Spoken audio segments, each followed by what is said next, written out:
Comme nous le savons, la parole de Dieu, c'est une grande révélation pour nous qui sommes ses enfants et ses serviteurs.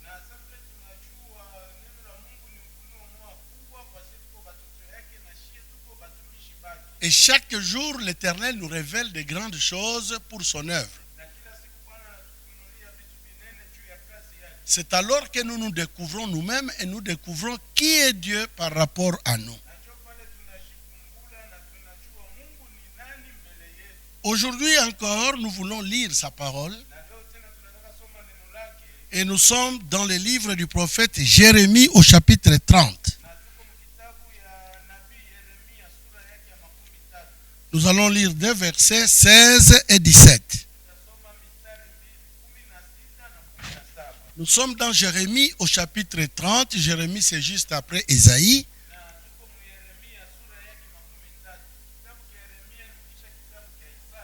Chapitre 30, nous lisons du verset 16 au verset 17.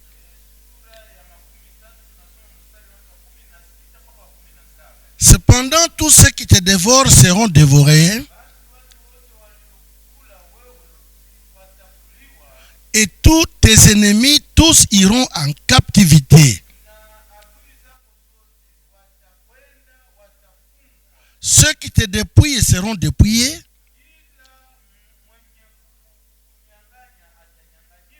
et j'abandonnerai au pillage tous ceux qui te pillent.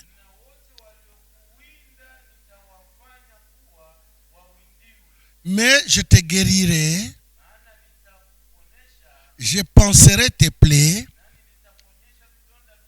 dit l'Éternel.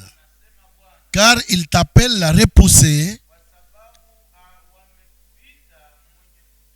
cette Sion dont nul ne prend souci. J'ai voulu, avant de commencer les détails, que je lise les mêmes passages dans la Bible français courant.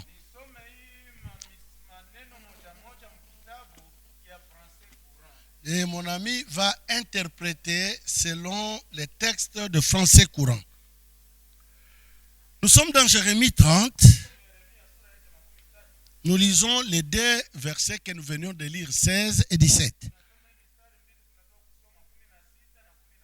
Et c'est ici où je voudrais que vous puissiez bien comprendre et saisir la pensée de Dieu.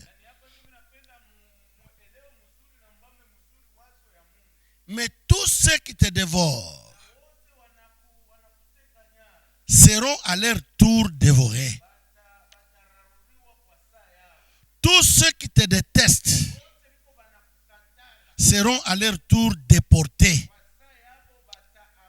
C'est-à-dire, ils iront en déportation comme des esclaves, comme des gens qui ont été vendus et qui croyaient toujours vendre les autres, qui croyaient toujours faire du mal aux autres. Mais ici, à leur tour, Dieu va renverser toutes leurs pensées. Alors, tous ceux qui te dépouillent seront à leur tour dépouillés. Et ceux qui pillent tes biens seront à leur tour pillés. Il y a des gens qui aiment toujours piller, c'est-à-dire prendre de force ce qui est à autrui. C'est-à-dire, il se présente comme des gens les plus forts. Et ils prennent ce qu'ils veulent, quand ils veulent et comme ils veulent. Et comme ils ont toujours pillé tes biens, et comme ils veulent piller les autres, ici l'Éternel dit, à leur tour, ils seront aussi pillés. Puisqu'il te nomme la bonne à rien, c'est-à-dire sans valeur. Cette Sion, c'est-à-dire cette sainte montagne de Dieu.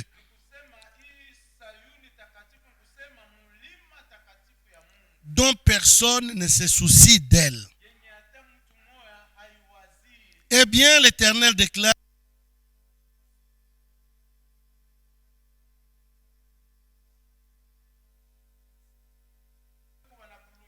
à cause des attitudes de certains ennemis face à toi ou contre toi. L'Éternel dit, il guérira tes blessures. Les blessures peuvent être internes. Et il dit, je ferai cicatriser tes plaies. C'est-à-dire lorsque quelqu'un a une grande plaie, c'est-à-dire qu'il a été grièvement blessé, les gens regardent, ils disent, non, ça ne guérira pas. Peut-être tu as reçu un coup choc. Et tu as été grièvement blessé. Les gens regardent, ils disent, plus d'espoir encore sur lui. Mais ici, l'Éternel dit, je ferai cicatriser tes plaies. Voilà la déclaration dans la Bible français courant. Ce message, c'est un message qui parle de la riposte de l'Éternel Dieu vis-à-vis de ceux qui méditent le mal contre ses enfants.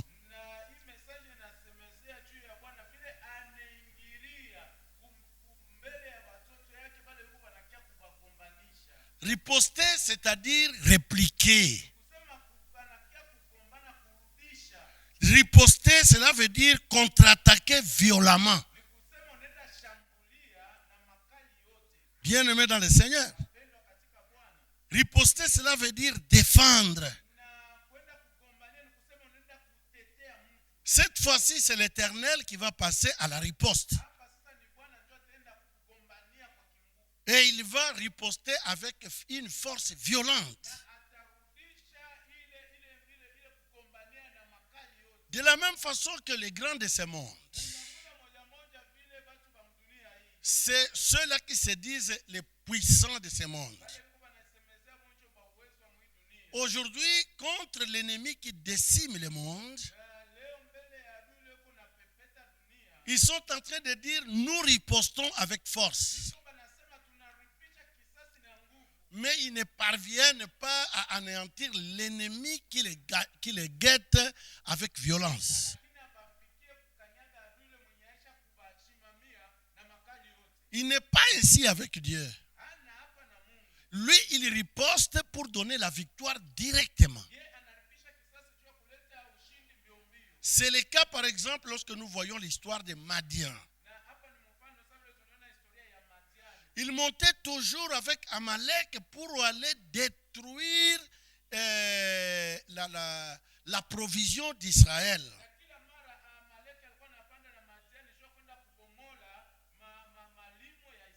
Israël cultivait. Au moment maintenant de la récolte, c'est-à-dire au moment de la production, or c'est au temps de la récolte que Israël entrait dans la joie et il organisait des festins. C'est ainsi qu'on dit dans Psaume, ceux qui sèment avec larmes, ils récolteront avec chant d'allégresse. Mais Madian montait, il venait pour détruire la récolte d'Israël. Lorsqu'on détruit la provision de quelqu'un, mais on affaiblit cette personne. C'est ce que les ennemis d'Israël faisaient. Les Madianites et les Amalécites. Ils attendaient juste au moment de la récolte. Alors ils venaient pour faire du mal à Israël. Et Israël n'avait pas la force pour répliquer. C'est-à-dire pour riposter. Mais Israël avait confiance en l'Éternel. C'est ainsi que dans le livre de Juges, si nous pouvons lire ensemble les livres des Juges, prenez vos Bibles.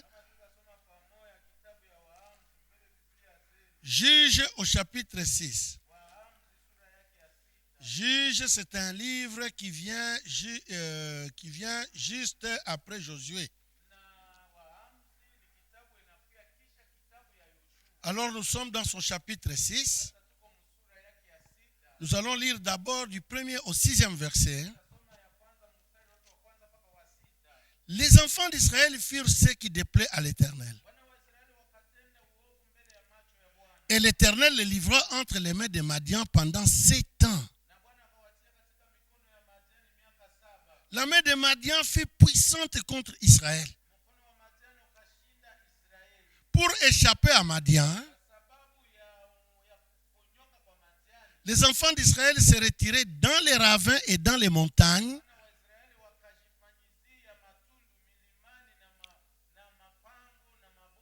dans les cavernes et sur les rochers fortifiés. Alors, quand Israël avait sémé, Madian montait avec Amalek et les fils d'Orion,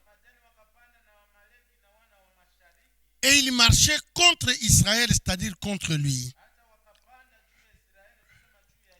Il campait en face de lui, détruisant les productions du pays jusque vers Gaza. Et ne laissait en Israël ni vivre, ni brebis, ni bœufs, ni ânes.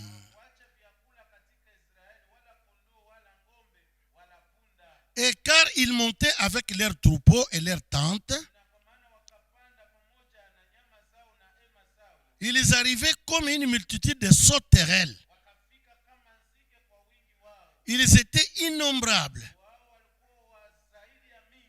Eux et leurs chameaux, et ils venaient dans le pays pour les ravager.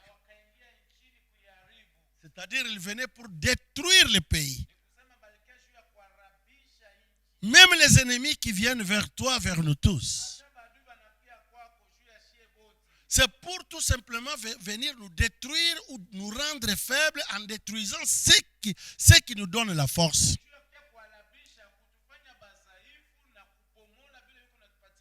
Israël fut très malheureux à cause de Madian.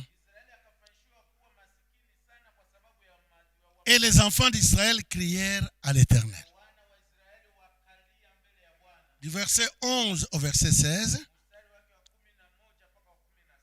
Puis vint l'ange de l'Éternel et il s'assit sur les térébintes d'Ophra qui appartenaient à Joas de la famille d'Abiézer. Gédéon, son fils, battait du froment au pressoir pour les mettre à l'abri de Madian. Parce que quand Madian arrivait, il détruisait tout ce qui était à Israël. Israël manquait même des choses à manger. Les objectifs étaient de rendre faible Israël.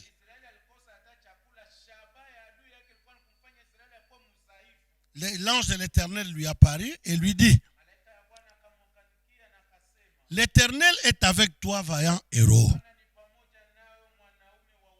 Gédéon lui dit: ah, mon Seigneur, si l'Éternel est avec nous, pourquoi toutes ces choses nous sont-elles arrivées? Et où sont tous ces prodiges que nos pères nous racontent?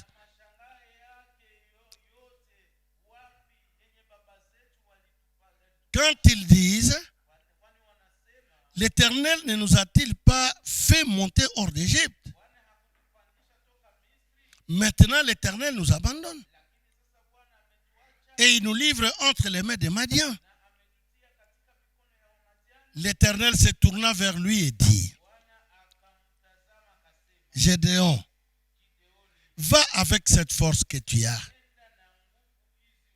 et délivre Israël de la main de Madian.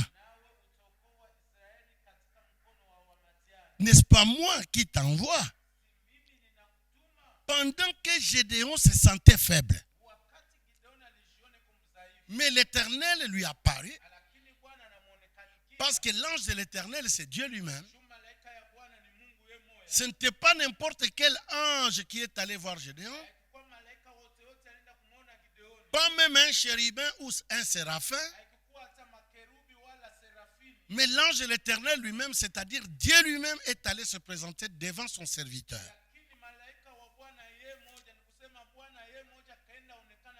C'était pour fortifier la foi de Gédéon comme aujourd'hui Dieu te fortifie toi.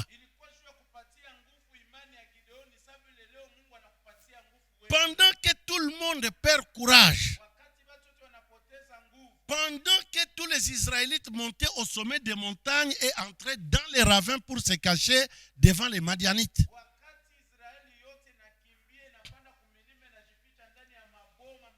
Aujourd'hui, à travers le monde, il y a même ceux qui se déclarent puissants, mais qui cherchent où aller se cacher.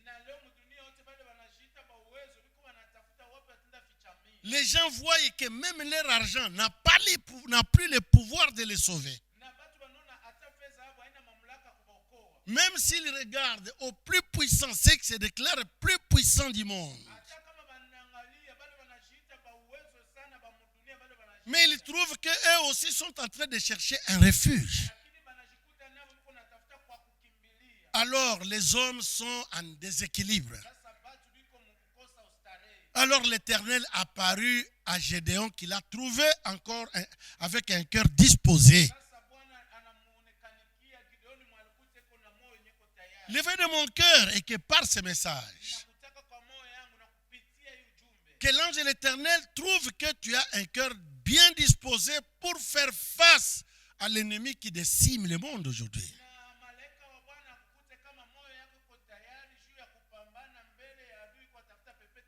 Pendant que Gédéon se voyait très faible, mais l'ange de l'Éternel l'appelle vaillant héros.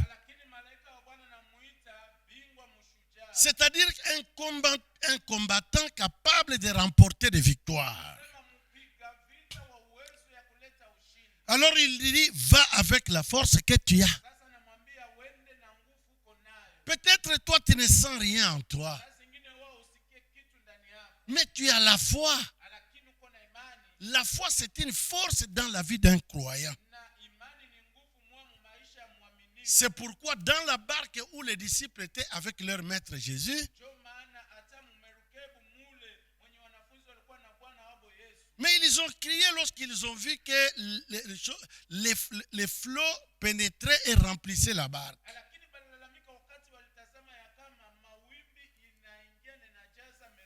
Ils sont allés les réveiller par peur. Il dit, toi tu ne t'inquiètes pas pendant que nous périssons. Quand il s'est réveillé, après avoir calmé le vent et la mer, il a dit tout simplement, pourquoi vous avez crié, vous gens de peu de foi?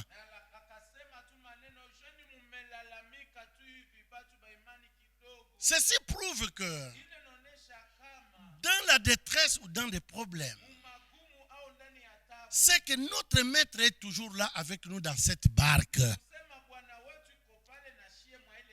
Le monde dans lequel nous sommes, c'est une barque. Aujourd'hui, la barque est basculée et il vacille de gauche à droite. Et il y a des flots qui y pénètrent. Les hommes et femmes qui vivent dedans, les pauvres comme les riches, les grands comme les petits, ils sont sans espoir. Ils voient leur mort qui s'approche.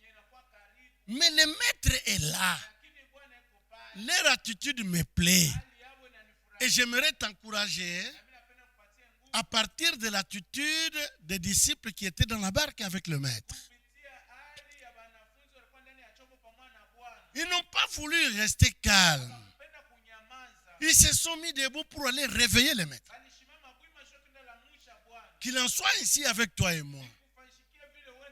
Quel que soit le mouvement, la barque qui est bousculée et basculée, tenons-nous debout, allons vers lui. Nous n'allons pas nous noyer. Nous allons arriver là où il est. Vous croyez que Christ qui était dans la barque, il ne savait pas ce qui s'est passé? Son silence ne dit pas qu'il n'est pas là. Son silence, c'est pour que les disciples aillent vers lui. C'est pour voir le niveau de leur foi. Même aujourd'hui dans ces problèmes, nous devons nous tenir debout et aller vers lui pour qu'il voie notre foi. Pendant que les autres sont déjà déstabilisés, mais nous comportons-nous comme les disciples, comportons-nous aussi comme Gédéon. L'Éternel lui dit au verset 14, l'Éternel se tourna vers Gédéon et dit, va avec cette force que tu as. Lui se voyait faible. Pendant qu'il se voyait faible, Dieu voyait un homme puissant, un vaillant. C'est la même chose avec toi et moi aujourd'hui. Pendant que nous nous trouvons faibles devant les secousses, mais le Seigneur voit que la force est avec nous. Pourquoi? Parce que l'Esprit de Dieu est avec nous. Et nous pouvons renverser notre ennemi. Il dit, va et délivre Israël de la main de Madian. N'est-ce pas moi qui t'envoie? Moi, je crois avec les fléaux d'aujourd'hui. Vous, enfants de Dieu, vous serviteurs et servantes, vous devez vous sentir concernés. Et par la foi, vous devez sentir que l'Éternel compte sur vous et il vous envoie. Mais Gédéon lui dit, ah mon Seigneur, avec quoi délivrerai-je Israël? Voici ma famille est la plus petite, voici ma famille est la plus pauvre à Manassé. Et je suis le plus petit dans la maison de mon père.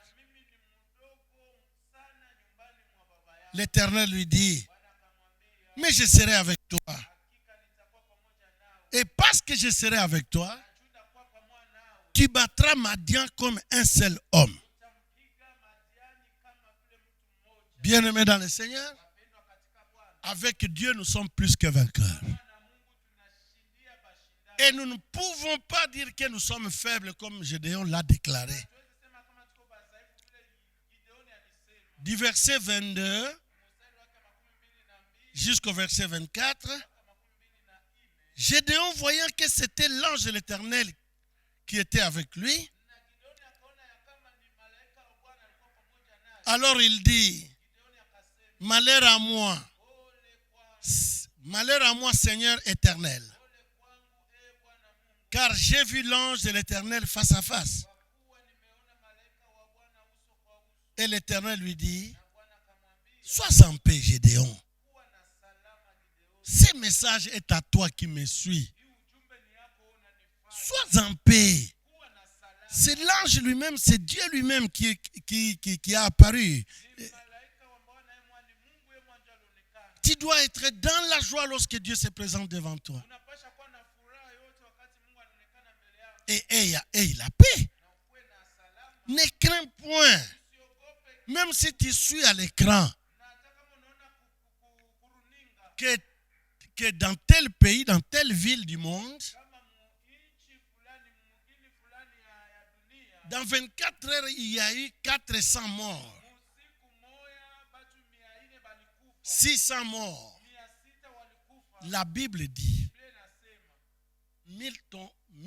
quand bien même 1000 peuvent tomber à ta gauche et 10 000 à ta droite.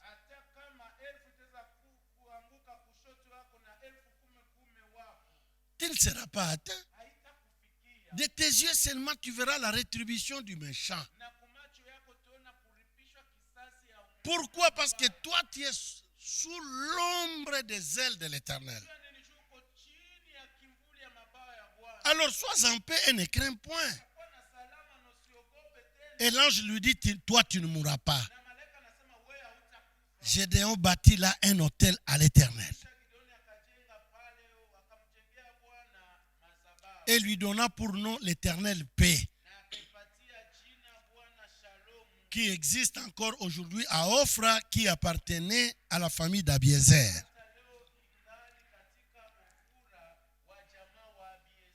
Pendant que Gédéon tremblait avec tout le monde,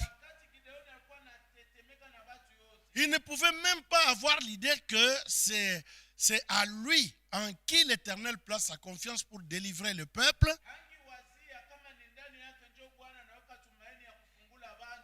De la même manière que toi, tu ne peux pas croire que l'Éternel est capable de t'utiliser pour que tu délivres ce monde qui est en déséquilibre. Peut-être l'Éternel veut seulement que tu puisses intercéder pour ce monde. Que tu intercèdes pour ta famille et pour l'Église. Et que par ta prière, l'Éternel va agir.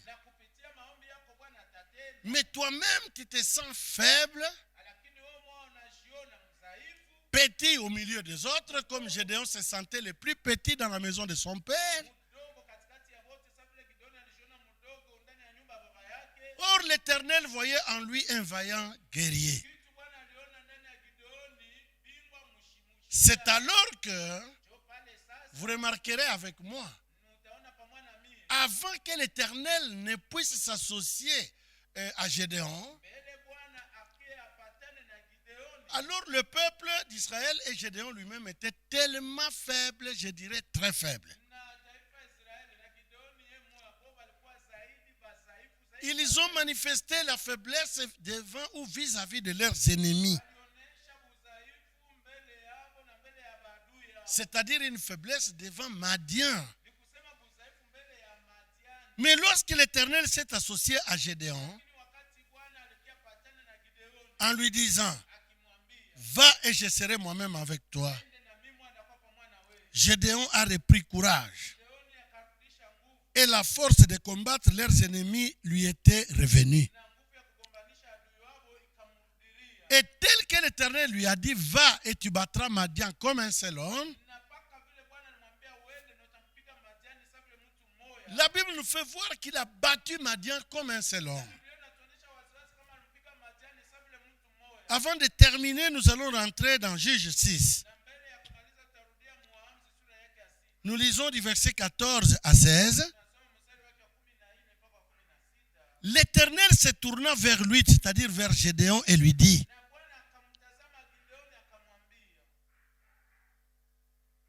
va avec cette force que tu as et délivre Israël de la main de Madian. C'est-à-dire l'Éternel a placé sa force en Gédéon. Même aujourd'hui, à partir de l'Esprit de Dieu, tu as la force de Dieu en toi. Gédéon lui dit, ah mon Seigneur, avec quoi délivrai-je Israël? La force de Dieu, tu ne la sentiras pas dans les veines et dans les muscles. Ne cherche pas à voir la situation de ta famille pour que tu te déclares fort. Gédéon a vu que sa famille était la plus pauvre de Manassé. Voici ma famille est la plus pauvre à Manassé. Et moi-même, je suis le plus petit dans la maison de mon père. Alors là, l'Éternel maintenant lui rassure. Même aujourd'hui, l'Éternel est en train de te rassurer. Mais je serai avec toi. Même avec toi qui me suis. Sache que l'Éternel est avec toi. Mais je serai avec toi et tu battras Madian comme un seul homme. Du verset 28 et les suivants. Lorsque les gens de la ville se furent levés de bon matin, voici l'autel de Baal était renversé. Et c'était ce qui faisait tellement peur aux Israélites. Mais ils trouvent que l'autel de Baal est renversé. Les pieux sacrés placés dessus étaient abattus. Et le second taureau était offert en holocauste sur l'autel qui avait été bâti. Ils se dirent l'un à l'autre: qui a fait cela? Et ils s'informèrent et firent des recherches. On leur dit: c'est Gédéon, fils de Joas, qui a fait cela. Lorsque l'Éternel te donne l'ordre d'aller, va.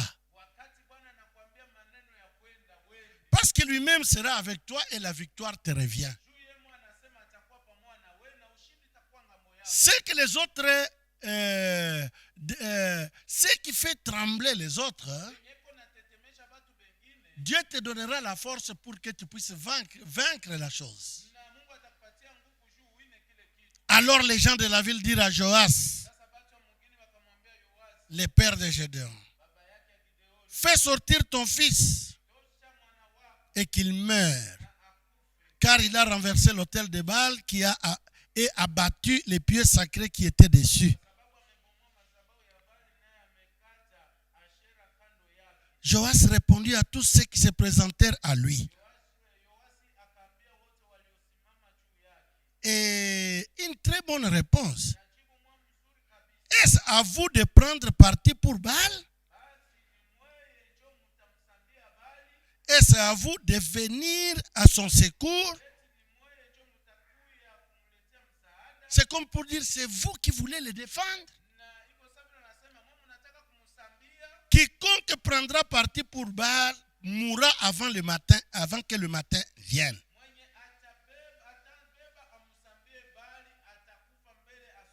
Si Baal est un Dieu, qu'il plaide lui-même sa cause, parce qu'on a renversé son autel.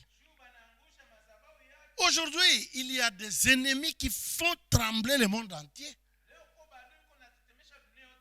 Mais sois sûr, ça ne restera que l'histoire. Quand l'Éternel lui-même va s'élever. Et il va utiliser ceux qui lui appartiennent. Comme il l'a fait avec Gédéon. Et en ce jour, l'on donna à Gédéon le nom de Jérubal en disant: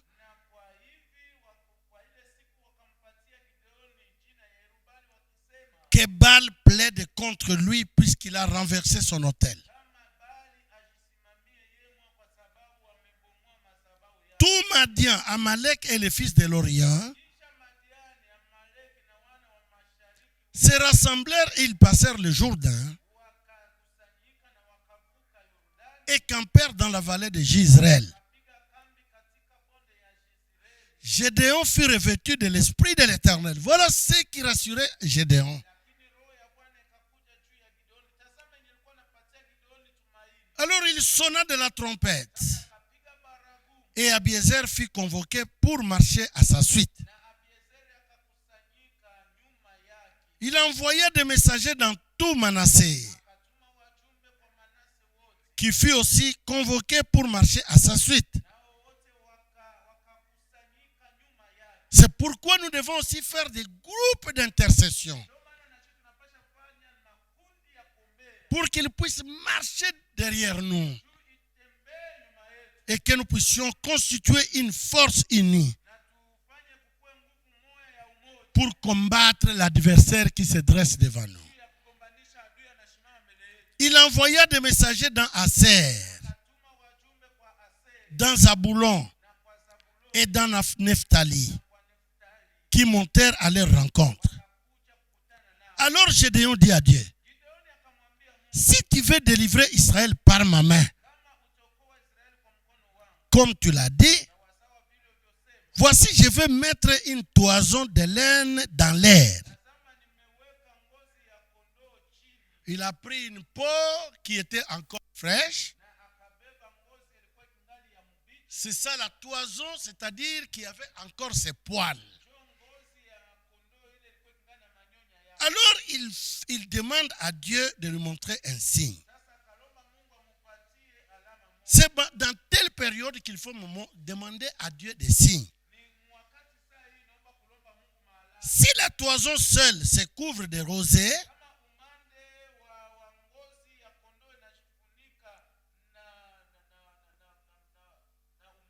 et que tout le terrain reste sec, par là je connaîtrai que tu délivreras Israël par ma main, comme tu l'as dit. Et il arriva ainsi. Le jour suivant, Gédéon se leva de bon matin,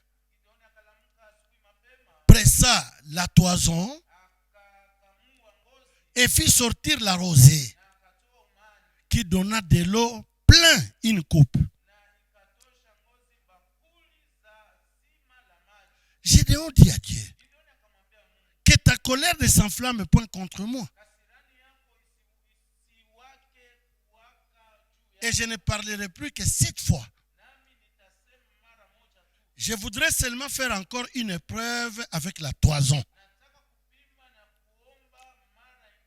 Cette fois-ci, que la toison seule reste sèche. Et que tout le terrain se couvre de la rosée. Et Dieu fit ainsi cette nuit-là. La toison seule resta sèche. Et tout le terrain se couvrit de la rosée. Allons au chapitre 8 pour terminer. Versets 22 à 23. Et le verset 32. Juge 8, 22 à 23, nous lisons. Parce que Dieu venait de montrer à Gédéon tous les signes que Gédéon a demandé, Dieu les a accomplis.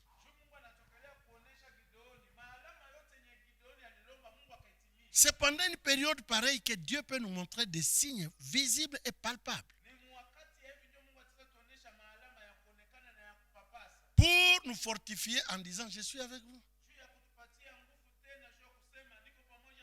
22, les hommes d'Israël dirent à Gédéon, parce que Gédéon venait de remporter devant les ennemis d'Israël, comme Dieu lui a dit. Alors les hommes d'Israël dirent à Gédéon,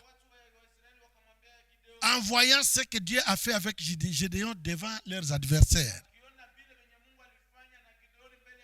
Alors ils disent, domine sur nous. Et toi, et ton fils, et le fils de ton fils. C'est-à-dire que cette domination passe d'une génération de toi, Gédéon, à une autre.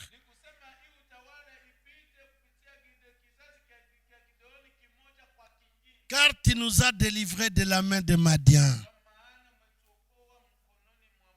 Gédéon leur dit, je ne dominerai point sur vous, et mes fils ne domineront point sur vous. C'est l'Éternel qui dominera sur vous. Verset 32. Gédéon, fils de Joas, mourut après une heureuse vieillesse. C'est la même chose avec toi. Tu dois savoir que ce n'est pas cette guerre qui va te tuer. Tu mourras au temps de l'Éternel. Et tu mourras dans une heureuse vieillesse. Que l'adversaire du monde aujourd'hui ne te fasse pas trembler. Sache que l'Éternel est avec toi. Tu es un vaillant guerrier. Ne tremble pas, marche avec la force que tu as. Et tu battras l'ennemi comme un seul homme. Que Dieu bénisse sa parole. Au nom de Jésus-Christ. Nous allons nous tenir debout, nous prions. Éternel Dieu de gloire, toi qui es le Dieu tout-puissant, toi qui es l'éternel Dieu d'amour, toi qui fais des choses qui font trembler le monde. Nous ne pouvons pas trembler devant les fléaux qui déciment le monde. Non. Nous savons que tu as le contrôle de tout ce qui se fait sur la terre. Et rien ne peut nous renverser. Alors nous te bénissons et nous voulons que tu combattes pour cette terre et que tu nous donnes la victoire. Nous nous déclarons déjà victorieux par la foi au nom de Jésus-Christ. Amen. Que mon Dieu...